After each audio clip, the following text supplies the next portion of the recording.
Niati Aikali kaunti ya Laikipia mendekithetie ihiinda makilia hari ndereti ya gukuruhania muingi ugaiini wa kigina kumanagia na kigina kiria kirekagiririo ni thirikali nene na matongoretio ni ajumbe kuma kaunti ino mendekithetie kahinda gaka gwatwarithio na mbere nginyanagia tariki 15 mweri wa Septemba makiuga ndereti ino ni ya bata kuri Akenya na koguo no mwaka ikorwo ikiheo ihinda kana no nginya Akenya makorwo makiheo ihinda ria gukorwo makiguana.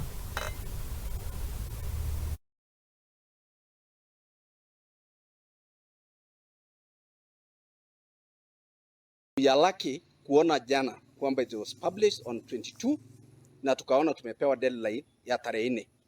So that is a very short time. So leo tutaingia the details or the inside of the bill. Tunaomba leo kupewa nafasi kidogo ili tuweke kusubmit the memorandum. Because hiyo ikipita kama ile ingine ilipita ya climate change itakuwa hatari kwa sababu we are the most affected people. Ukiangalia kama carbon, wale watu wanaweza faidika mahali carbon inaweza patikana from the indigenous community. And so we want to know what is our share. So we cannot just sit. We are talking as indigenous. We are not talking as Laikipians. We are not talking as just Laikipians. This is the voice of all indigenous community.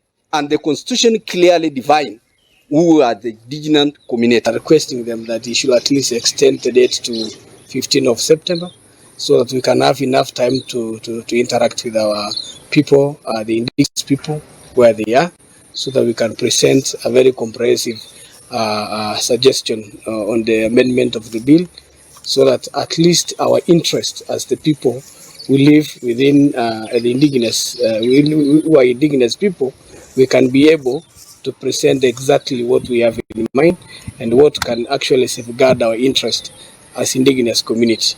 We are also aware that we have carbon a credit bill that is on the process. We also want to urge the national government that before the bill goes through, we get enough time so that we can also give our input so that the interest of the people who are concerned or who are affected by this carbon credit business at least get their shares and benefit accordingly with it. Na tugithie na mbere